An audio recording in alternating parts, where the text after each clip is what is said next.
Okay, so you want to know how you know that I'm just your average schmuck playing games and not a so-called content creator? Well, first of all, I didn't get a beta invite for NTE. And you know what? I don't mind telling you, I'm a little salty about it, to be honest. But second, it's because I'm only ever able to get new characters at the end of their banner. After I've spent the entire update failing pulls to finally have to make the credit card swipe or cut bait decision at the very last minute. And so, yeah, this was the case with Cartethyia as well. And I know Cartethia's banner is come and gone, and we're all excited about Lupin now. But I want to talk about my road to Cartethyia. Now, for a change, I actually had really great success on Chacona's banner. But honestly, the only reason that I pulled Chacona is because I wanted to pair her with Cartethyia. But I thought, man, my Wood Elf luck is great right now, so surely I've got enough Astrites saved up to get Cartethyia, right? Right? And that would be a no. The gotcha guards are like, yeah, don't even think about it. So I spent the whole month praying to RNGesus and I got nothing but rejection.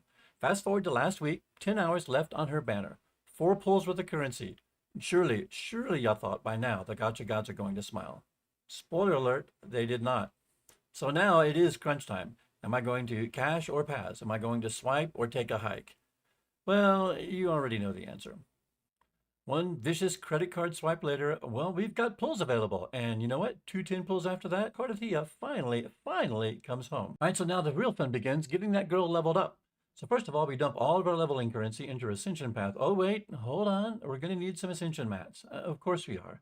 So off we go to farm Arsinosa, the lion, griffin, centaur thingy. Now, the first attempt, I accidentally queued in with my B team, who is Havoc Rover, Sanhual, and Shorekeeper.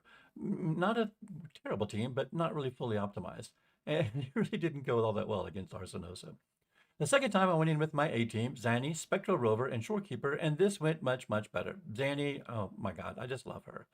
All right, so our next bottleneck, Bamboo Iris. So I rarely spend time running around the open world farming, so I'm always short of those mats that I need, until I actually need them.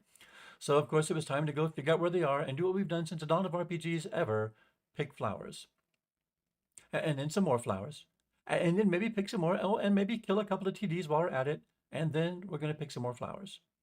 And anyway, pockets full of petals, we're back to leveling. Oh, crap, I need more ascension mats. Okay, another trip to Arsinosa. Cool, no problem.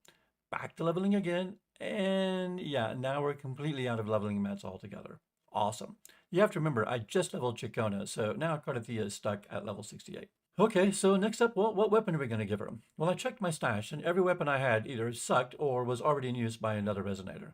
But wait a minute, I still had some of that credit card bounty left over, right? That's right. Second 10 pull, and boom, we land Defiler's Thorn. Let's go. Okay, except now I have to level that up as well. And surprise, out of materials again. So we tap out at level 70 for her and the weapon. Now, skills. Yeah, I've barely even scratched the surface, and by now I am completely dry. All right, so the next day we replenished a little bit, and I managed to toss a few points into her skill kit. Now it's time for echoes. And the internet consensus is clear here. The thing that we want is Windward Pilgrimage. But I checked my inventory, and no, I don't have any Windward Pilgrimage. And remember, it's because it's way out in the middle of nowhere. So I slapped some Gusts of Welcome on her for the time being and call it a day. And just so you guys don't have to suffer like I did, I'm going to show you exactly how to get to this zone, this little island out here. It's actually not really all that hard. You literally just fly there, just go over here and stand on the top of this thing here and point yourself out there and head out. I thought it was going to be like, I'd need some kind of crazy waypoint or take a boat, but no, you just fly. Okay, so by now, Cartethyia is mostly leveled up. Chicona is ready to go, but who's going to be the third for our team? Well, again, consulting the internet, it turns out Arrow Rover is what we want to use. And to be honest with you, this kind of ticks me off. Because once again, Kuro is doing this thing where team synergy is so tightly tuned that you have to use specific characters or their whole mechanic just falls apart. It started with Zanny and Phoebe, or Spectral Rover, but now they're doing it again. Specifically, Cartethyia needs Chicona and Arrow Rover, and here's why. Cartethia's ult consumes arrow erosion stacks to massively boost her damage, but on her own, she can't reliably generate or max out those stacks. Chicona solves this by applying arrow erosion quickly and consistently, so we've got stacks now, right? But Arrow Rover, on the other hand, raises the cap on how many stacks an enemy can hold. So without her, you're going to be stuck at the 5-stack max, leaving tons of damage on the table. So these two together are how Cartethyia really is able to get her full power. Now, can you run and clear content with Cartethyia without one or both of these characters? Almost certainly. But you're going to be doing it the whole time as Feels Bad Man, because you're going to know all along that you're not using her anywhere near her full potential. And for me, that's not great. It leads to fewer viable team options. It feels a little bit less like pull who you want and a whole lot more like, well, I hope you saved up for everyone that you need.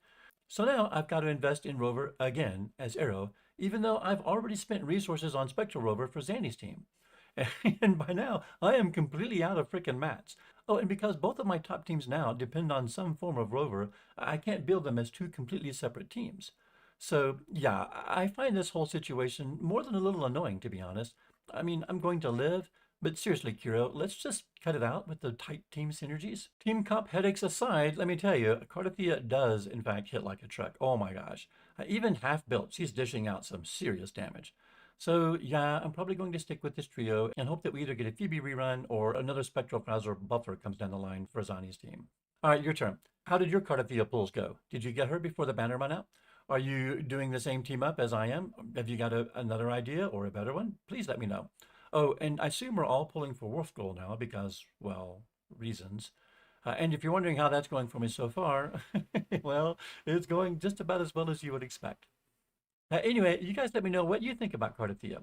And maybe drop your team comps in the comments below because I always love reading about what people are running. If you enjoyed the video, well, smash that like button and consider doing the subscription thing. It really does help me grow the channel.